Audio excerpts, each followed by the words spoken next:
नमस्कार, स्वागत है आपका सागर कोचिंग सेंटर भगवानपुर में। मैं हूं श्रवण कुमार सागर। आज की इस वीडियो में हम आपके लिए लेकर के आए एनएमएस एग्ज़ाम सिलेबस 2024।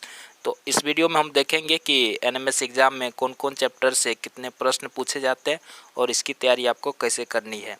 तो चलिए आज की वीडियो को शुरू करते हैं। तो सबसे पहले हम देखेंगे मानसिक योग्यता यानी मैट के सिलेबस को, और इसके बाद सेट के सिलेबस को भी आपको बताएंगे कि सेट में आपको क्या पढ़ना है और मैट में क्या पढ़ना है। तो आपको बता दें कि मैट का जो सिलेबस होता है सभी राज्यों में लगभग सेम होता है। सेट पेपर में क्या होता है, थोड़ा सा अंतर होता है। तो ध्यान से देखेंगे। पहले मैट पेपर का बता रहे हैं तो सभी राज्य के स्टूडेंट के लिए है। तो यहाँ पे देखिए आपको श्रृंखला चैप्टर यानी सीरीज चैप्टर जो है इसको पढ़ना है। आपको जो है इसमें से 10 क्वेश्चन पूछे जाते हैं, तो ये आपको अच्छी तरह से पढ़ लेना है। सीरीज चैप्टर जो है रीजनिंग का, ये हम बताए भी हैं और फिर से भी बताएंगे, क्लास में भी आप देख सकते हैं। उसके बाद वर्गीकरण जो है तो इससे भी आपको 10 क्वेश्चन पूछे जाते हैं। और सादृश्यता, इससे आपको, जिसको एनालॉजी बोलते हैं अंग्रेजी में, तो इस चैप्टर से 10 प्रश्न। तो ये 3 चैप्टर सबसे ज़्यादा महत्वपूर्ण है, क्योंकि इन तीनों चैप्टर से कुल मिलाकर 30 प्रश्न आपको हर बार एग्जाम में पूछे जाते हैं।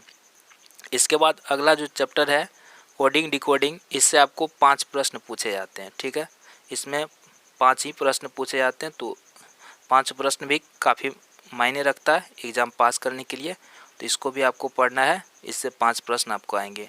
दिशा परीक्षण से इससे भी 5 प्रश्न पूछे जा सकते हैं। उसके बाद गणितीय संक्रियाएँ, यहाँ से भी 5 प्रश्न पूछे जाते हैं। उसके बाद देखिए डाटा विश्लेषण व पहेली परीक्षण, तो पहेली से पजल से आपको 5 प्रश्न पूछे जाते हैं। इससे ज़्यादा भी पूछा जा सकता है। ठीक है, कभी कभी इससे 10 प्रश्न भी पूछे जाते हैं, लेकिन 5 प्रश्न तो आएगा ही, यह फिक्स है। उसके बाद देखिए वेन आरेख से 5 प्रश्न पूछे जाएंगे, ये फिक्स है। 5 प्रश्न इससे आएंगे। इसमें क्या होता है, एक ही प्रश्न रहता है और उससे 5 प्रश्न पूछे जाते हैं। तो कुल मिला के 5 अंक के लिए आपको वेन आरेख पढ़ना है। लुप्त पद, ये भी 5 अंकों का इससे पूछा जाएगा। और उसके बाद देखिए रक्त संबंध से क्या होता है, इससे 2 या 3 प्रश्न आपको पूछे जाएंगे।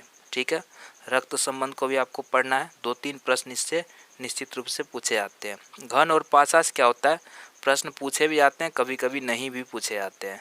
अगर कभी पूछा जाता है तो इससे 5 प्रश्न इससे भी पूछा जा सकता है। कभी कभी इससे नहीं भी प्रश्न आता है, लेकिन आपको पढ़ लेना है, हो सकता है कि पूछ दे। उसके बाद देखिए औपबंधिक संख्या क्रम, इससे आपको 5 प्रश्न आ सकते हैं, इससे नहीं भी आ सकते हैं। उसके बाद देखिए आकृति सदृशता, इससे 5 प्रश्न निश्चित रूप से पूछे जाते हैं। उसके बाद देखिए आकृति श्रृंखला, इससे भी आपको 5 प्रश्न आएगा। और दर्पण से 5 प्रश्न आएगा। तो ये जो है नॉन वर्बल है, चित्र वाला जो रीजनिंग होता है, उससे आपको 15 प्रश्न पूछे जाते हैं। ठीक है, कभी कभी 20 प्रश्न भी पूछे जाते हैं, लेकिन ज़्यादातर जो देखा गया है 15 प्रश्न हर बार निश्चित रूप से पूछे जाते हैं। तो यहाँ से आपको हो जाएगा। उसके बाद आकृतियों की गिनती, इससे आपको 2 या 3 प्रश्न पूछे जाते हैं। ठीक है, जैसे कि मान लीजिए इस तरह से त्रिभुज दिया रहेगा और इसमें पूछेगा इस आकृति में कितने त्रिभुज हैं, या इस तरह से चित्र दिया रहेगा और इसमें पूछेंगे कितने वर्ग हैं या आयत है। इस तरह का सवाल जो है 2-3 सवाल आता है। तो यही सब चीज़ आपको पढ़ना है किसमें, मानसिक योग्यता परीक्षा में, यानी मैट पेपर के लिए। ठीक है, तो सभी चैप्टर का हम वीडियो बनाने वाले हैं और बहुत सारे चैप्टर का बना भी दिए हैं। तो आप लोग उस चैप्टर को, रीजनिंग ट्रिक्स वाला चैप्टर जो प्लेलिस्ट है उसमें से इन सब वीडियो को देख सकते हैं, सीख सकते हैं। उसके बाद बात करते हैं विज्ञान की। तो विज्ञान में देखिए क्या होता है, आप जानते हैं कि सेट पेपर में आपको टोटल 90 क्वेश्चन पूछे जाते हैं, जिसमें से साइंस से आपको 35 प्रश्न रहता है। ठीक है, तो इन 35 प्रश्न में जो है आपको, तो इसके लिए आपको क्या करना है, ये देखिए अलग अलग राज्य में अलग अलग होता है साइंस का जो सिलेबस है। तो इसलिए आप किसी भी राज्य से हैं तो अपने राज्य का जो क्लास 7th का साइंस का बुक होगा, ठीक है, सरकारी स्कूल का जो क्लास 7th का बुक होगा और 8th का बुक होगा साइंस पेपर का, तो आप उसको लीजिए और उसमें से नोट्स तैयार कीजिए। ठीक है, उसमें जितने भी ऑब्जेक्टिव क्वेश्चन बन सकते हैं उसको बनाइए और उसको याद कीजिए। 7 और 8 दोनों से पूछा जाता है। ठीक है, तो दोनों क्लास का जो साइंस का बुक होगा उसको लेकर के उसमें जितने भी ऑब्जेक्टिव क्वेश्चन बन सकते हैं उसको बना के लिख लीजिए कॉपी में और उसको याद कीजिए। तो ये सब चैप्टर जो है साइंस से भी आप जो भी चैप्टर दिया है, आप जिस भी राज्य से हैं तो आपके साइंस बुक में उसको आपको पढ़ना है। उससे आपको जो है 35 प्रश्न साइंस से पूछा जाता है, तो उसमें से लगभग 20 प्रश्न आपको बुक से ही पूछा जाएगा। 15 प्रश्न जो बच गया ये आपको अलग अलग से कहीं से भी पूछ देता है, ठीक है। तो इसके लिए आपको एक्स्ट्रा पढ़ने की ज़रूरत पड़ेगी। तो ये हो गया साइंस का सिलेबस। अब बात करते हैं सोशल साइंस का और गणित का।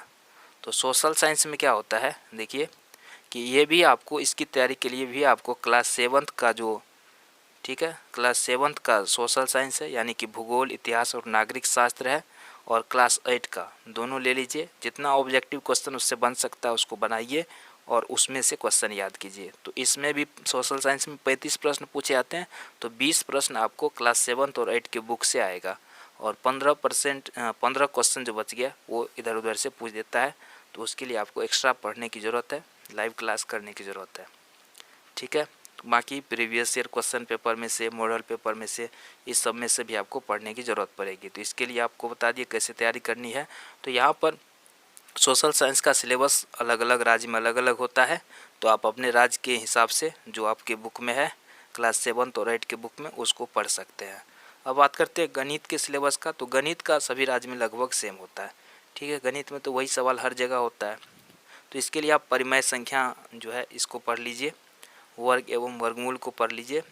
गणित में आपको 20 प्रश्न पूछे जाते हैं, तो इन सब चैप्टर से आपको 1 या 2 प्रश्न करके पूछे जाएंगे, ठीक है। 5 सवाल ऐसा होता है जो ट्रिक से बनता है, तो वो ट्रिक वाला जो है सवाल सब उसको याद कीजिए। बाकी जो 15 क्वेश्चन है तो वो एक एक लगभग सभी चैप्टर से 1 या 2 प्रश्न करके पूछा जाएगा। तो जैसे देखिए आप परिमेय संख्या हो गया, वर्ग एवं वर्गमूल हो गया, घन एवं घनमूल हो गया, घातांक एवं करनी हो गया, राशियों की तुलना हो गया, ये सब चैप्टर से आपको प्रश्न पूछे जाएंगे, ठीक है। तो इस सब चैप्टर से आपको प्रश्न पूछा जाएगा। तो यहाँ पे देख लीजिए, यहाँ पे सारा चैप्टर आप पढ़ लीजिए। चक्रवृद्धि ब्याज से आपको 1-2 प्रश्न आता है, लाभ हानि से, ठीक है। उसके बाद समय और दूरी से, महत्तम समावर्तक से, लघुत्तम समावर्तक से, रैखिक समीकरण से, गुणनखंड से आ सकता है, त्रिभुज से आ सकता है, ज्यामिति रचना से आ सकता है, क्षेत्रमिति से, आंकड़ा प्रबंधन से, ठीक है, और ग्राफ से 1-2 क्वेश्चन। तो इस सब चैप्टर को आपको बनाना है, सीखना है। इसी सब से आपको एग्ज़ाम में प्रश्न पूछे जाएंगे। तो गणित के लिए आप जो क्लास 8 का गणित है तो उसको तो बना ही रहे हैं, तो साथ ही इसमें जो है आप जो ट्रिक वाला सवाल सब होता है उसको अधिक से अधिक बनाने का प्रयास कीजिए। जैसे कि चक्रवृद्धि ब्याज निकालने का ट्रिक्स होता है, इससे अगर निकालेंगे तो आसानी से निकल जाता है ना। तो इसके अलावा गणित में जो आपको फॉर्मूला याद करने की ज़रूरत पड़ेगी, सूत्र सब याद करना है, ठीक है। जितना भी सूत्र सब दिया गया गणित में तो वो सब आपको याद करने की ज़रूरत होगा, ट्रिक्स याद करने की ज़रूरत होगा, तब जा कर के आप जो है आसानी से एनएमएस एग्ज़ाम को क्रैक कर सकते हैं, ठीक है। तो यही सब सिलेबस होता है, ये सब चीज़ आपको पढ़ना है, ध्यान देना है। साथ ही आप लाइव क्लास कर सकते हैं हमारे चैनल पे। सभी चैप्टर का हम वीडियो बनाने वाले हैं और बना भी है, तो आप उन सबको देखिए, ऑनलाइन क्लास कीजिए, ऑफलाइन क्लास कीजिए। जो भी आपको दिक्कत आती है तो आप कमेंट करके हमसे पूछ सकते हैं। हमारा व्हाट्सअप चैनल को ज़रूर ज्वाइन कर लीजिएगा, लिंक डिस्क्रिप्शन मिल जाएगा, ताकि उसमें आपको लेटेस्ट अपडेट मिलता रहे। तो आज की वीडियो में इतना ही, मिलते हैं एक नए वीडियो के साथ।